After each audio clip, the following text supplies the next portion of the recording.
is there any like other little escape places like these on the side, or are you once you're in there, you're in well, there? once we're in here, the only escape is the same way as we came. I don't know which side's better to hide on. Usually we try to stay on the left, because most of the rock falls we see are from the right. Coming to the left. It goes into the cloud. Mystic. We do have the Inuit of the mountains. They're in everything. And right now they're not necessarily saying we can't go, but they're not necessarily saying please come. Never try, never know.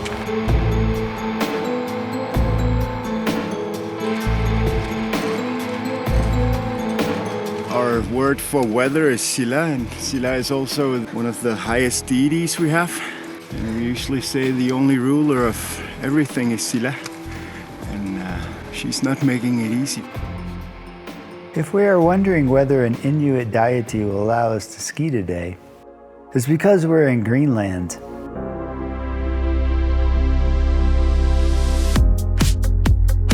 I came here to discover a bit of this country through skiing with local Inuit skiers who introduced me to their backcountry. Together we camp, navigate fjords, skin up peaks, and ski down to the sea. But sharing these moments, I got to learn about their culture and discover a little bit more about Greenland than if I were heli skiing with a group of tourists. Quite a unique experience.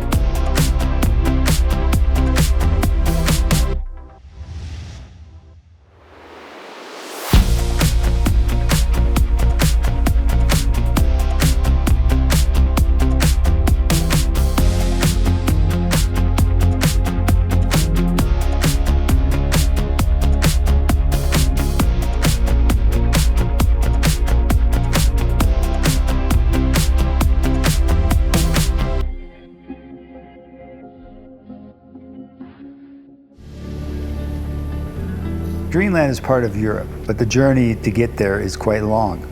After a stop in Copenhagen, Denmark, you land in Ilulissat, from where a small dash plane takes you to wherever you want to go on the island.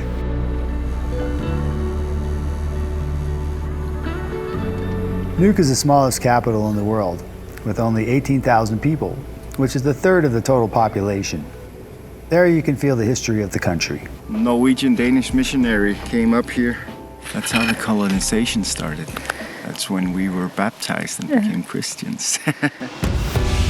It's nothing new that society's tried to dictate how you should live, what you should look like, or what you should believe in. Entire communities of Inuit were crammed into these gigantic buildings by the Danish authorities, but they kept their culture alive. A lot of the old stories and myth and folklore and habits of the day, they survived. Yeah. Today, Greenland is a cultural melting pot. Many people have both Inuit and Danish parents. We were colonized, but it's rare that I feel anger to the individual Dane that I meet.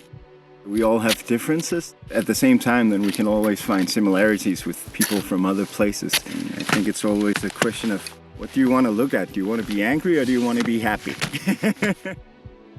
In Nuuk, I meet Inuit, Adam, and Torlak, who will be my ski partners.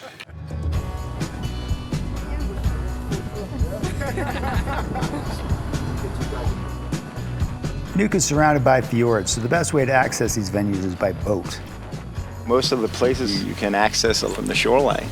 We sail in somewhere, anchor up, walk up. So the sea is kind of like our highway to everything here.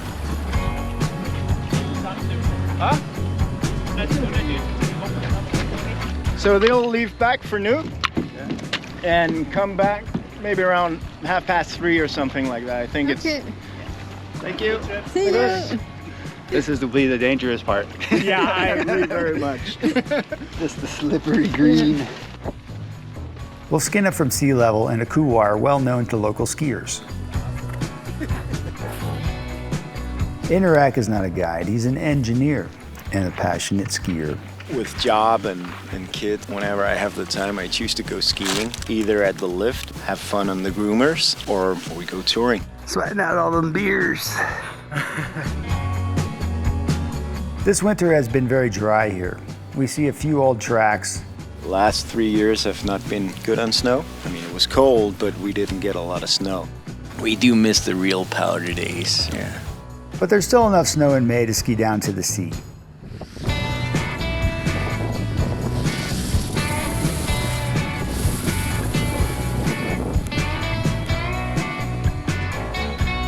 Coming to Greenland to ski, it was hard to get a sense of what I was going to find, as a few skiers had come before. I kept the expectations low since I didn't know what to expect. Getting soft, huh? The point is not to ski steep lines or jump off cliffs anyway. Skiing is an invitation to discover a little of this country, and it's a chance to be with Interact, to experience more than just the scenery and the snow. Did you see the fox? Yeah. Nobody died, nobody cried. Only tears of joy.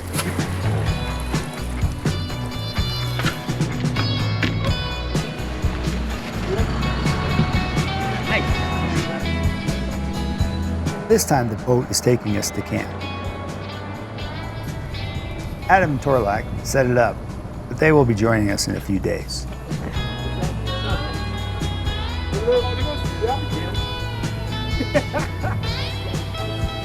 We have to transport all the equipment from the boat across the slippery shore.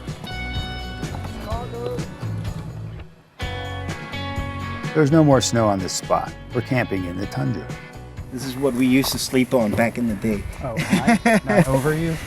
Our mattresses are caribou hides. These guys hunt for meat and keep the autumn skins that have more fur than the summer ones. It's good insulation against the cold of the ground, and it smells real. While preparing dinner, Interact tells me more Inuit stories. There's an organization called the Inuit Circumpolar Conference, and every third year they gather. The first time it was in Greenland was in '89, so just after the wall came down, the Iron Curtain. So that's the first time there was a Russian delegation of Inuit come from eastern parts of Siberia, Chukotka and Magadan. And of course they had Russian chaperones from the government. And, you know, they were going to make sure that only the proper things were set. So they come to Sisimiut and they just started talking their own language and everybody could understand them. So you had 2 Russian KGB agents in Sisimiut, translators without any function, and you know, they're completely bypassed. So we are able to understand each other. It's a kinship. A lot of the same stories that we grew up on. Being with yourself. Yeah, and I was like, this is sick. We are very far north. By early May, it hardly gets dark at night, and it's freezing.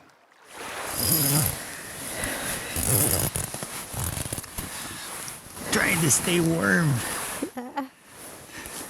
Where did you put your ski gliders? It's right there. On me? That is not fair. I have all those batteries and drone and my liners, and I have to put these more batteries inside the bag to keep it warm. Yeah, well.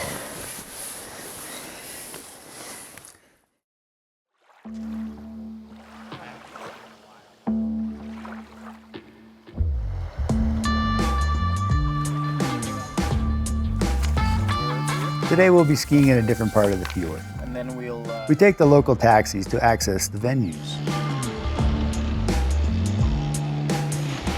It's like my bag is heavier today. You bring a bottle of wine? Nah.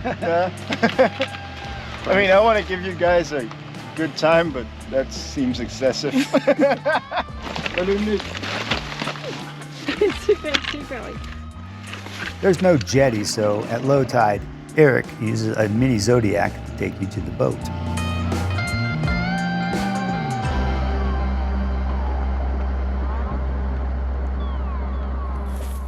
It's still freezing at night, but temperatures are rising.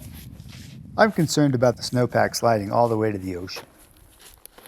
I wonder what a beacon would do for you, but we carry the safety gear for avalanches and crevasse rescue, as the terrain is made up of snowpack and glaciers. While skinning up, Interact tells me more about his history, which is linked to that of Greenland. My mom's Danish, and my mom came here as a teacher. Well, the first thing she was met with, will you sit with us or them?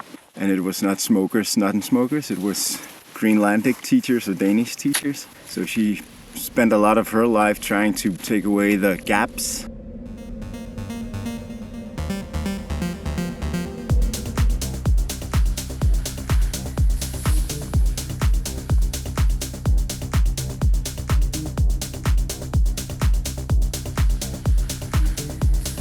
Well, Aurelie snaps photos too.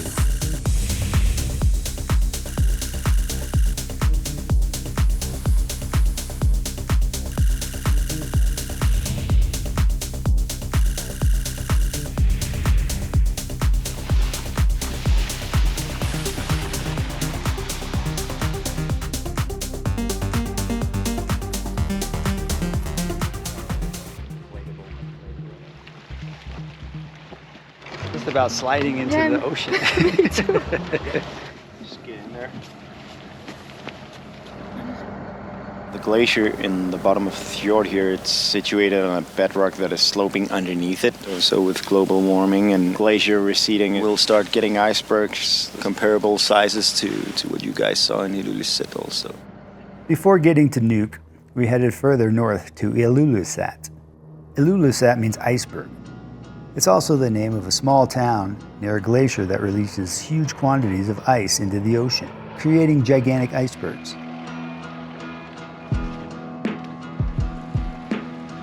There are not many roads in Greenland. The total is 90 miles in the whole country. But we need a car to go from the airport to town. When I was little, there was 12,000 dogs. Okay. We are only 5,000 people. Now it's maybe 6,000. People? The dogs. The dogs? Oh, Yes. okay. In this town, there are more dogs than people. They're not pets, but sled dogs. Compared to what it once was, they have mainly been reduced to tourism. Visitors come to enjoy dog sledding and snowmobile rides in the winter. I came here to ski. It's very cold, but there's very little snow. Aurelie and I go for long hikes along the fjord instead and take pictures of the landscape. We hike all day without seeing anyone. When you come from overrun places like Chamonix or Colorado, it feels good. We try to catch a view of the front of the glacier that creates all these icebergs, but the fjord is gigantic. All glaciers slide over bedrock, but this one particularly moves fast, 130 feet per day. It alone releases 10% of Greenland's icebergs, a unique sight. It's fascinating to see these huge blocks of ice drifting into the ice stream.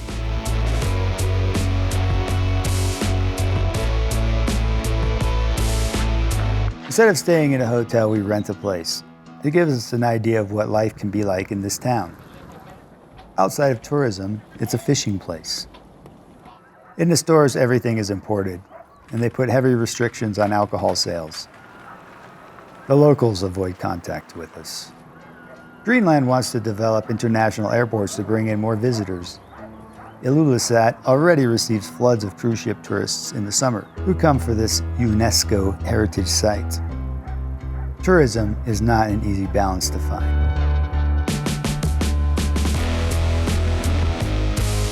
Ilulissat is north of the Arctic Circle. Nights are very short at this time of year. This morning we got up at 4, just before sunrise, which is like 4:20, to come to see the morning light on this part of the shore, to take some pics. And where we are, it's like on a peninsula, so we can see the iceberg flying next to us because they are so fast. So it's fascinating to see that. I've seen icebergs in Alaska before, but these are on another scale. You could ski on the biggest ones. They crack when they collide, and blocks can hit where we stand. Interact teases Aurelie that she's never seen icebergs before, but she replies that she's seen trees, though there aren't any in Greenland. Most of the country is ice cap and icebergs, but some areas are mountains and fjords, like where we're camping and skiing.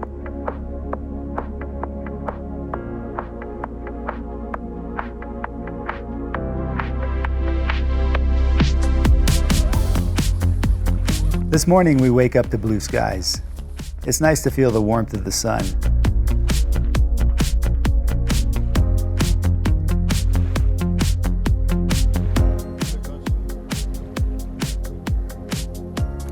We get ready to go skiing in the fjord further away.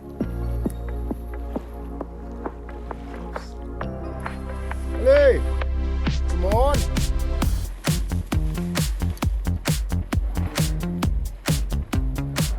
Malou and Katja pick us up in the water taxi.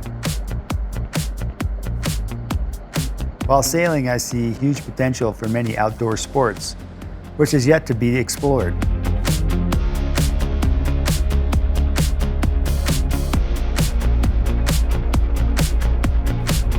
If you want to go skiing, this is how you do it.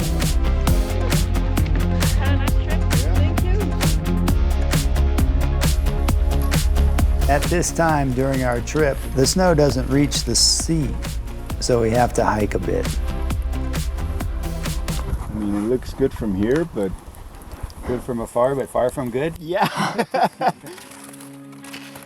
A trip to Greenland is expensive, which is why most of the people who come here are not young and not very active. Most of them do heli skiing. They bring their own guides and staff and stay on sailboats or large yachts. This type of tourism doesn't give an insight into local culture, neither benefit to the population. Young Greenlanders have to go to Denmark to study. They're taken away from their family and culture, and many never return because of lack of job opportunities. Adam and Torlak are trying to develop a sustainable tourism based on camps, hiking, fishing, and ski touring.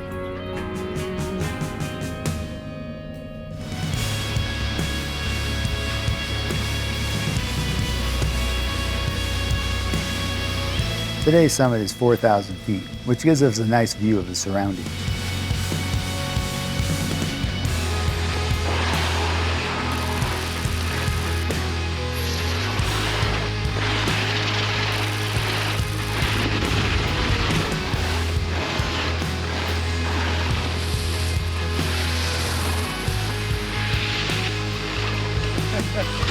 Awesome run, huh?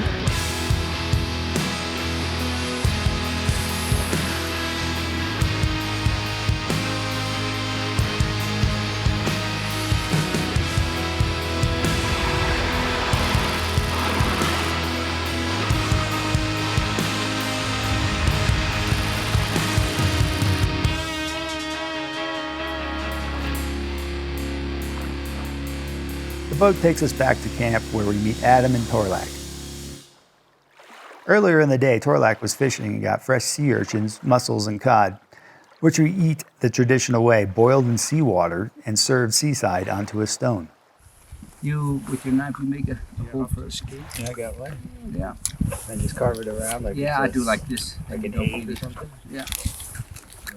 The ocean is what sustained us up here. Where our food comes from, that's where we go to get it. Even when we go terrestrial hunting, like for caribou or muskox or hares or ptarmigans, we sail in somewhere.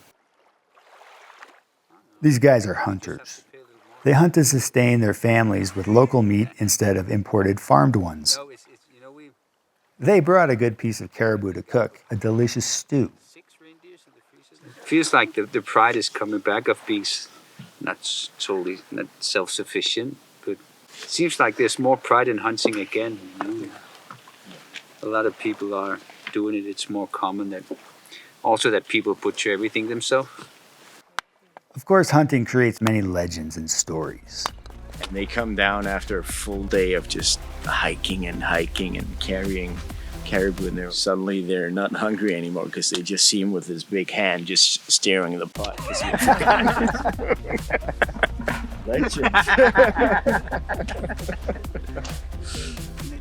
When wood is precious, bonfire is for cooking only.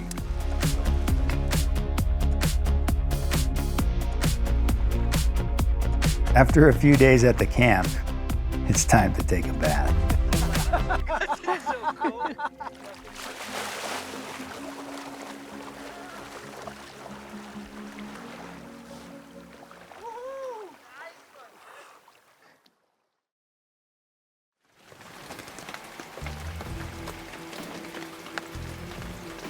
On our last day at the camp, the weather is not very promising.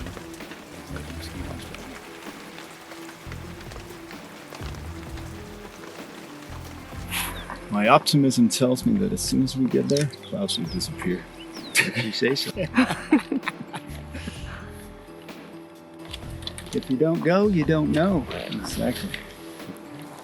Right, cleans you out pretty nice, huh? Might be.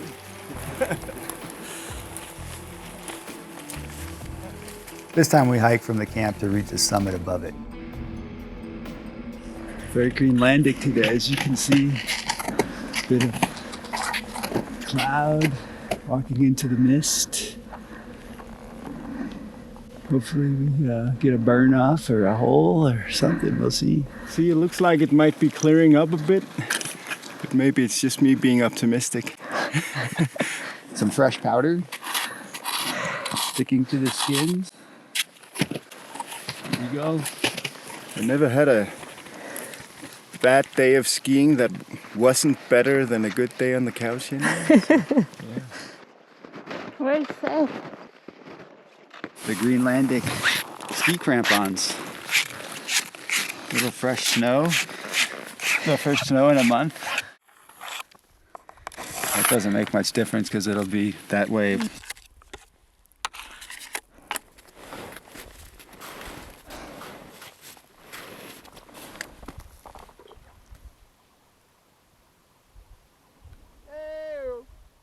Did we lose Inuit? I don't know, maybe that. It's the milk bottle out there right now. Look at that. That's why I followed the rocks. It's the only thing I can see. There he is. Are you above the clouds? No. We got a few hours left. Maybe we'll get lucky.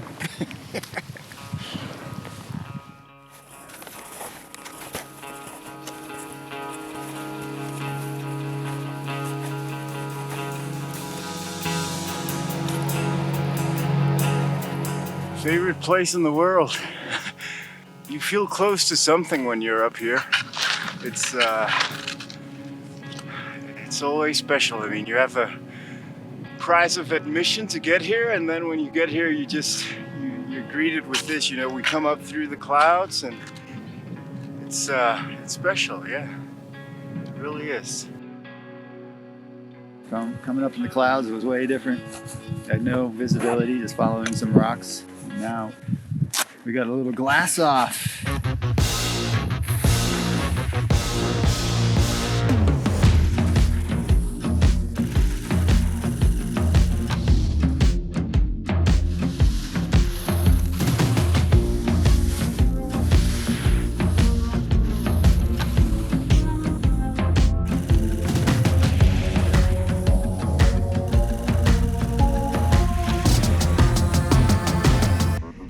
That edge of the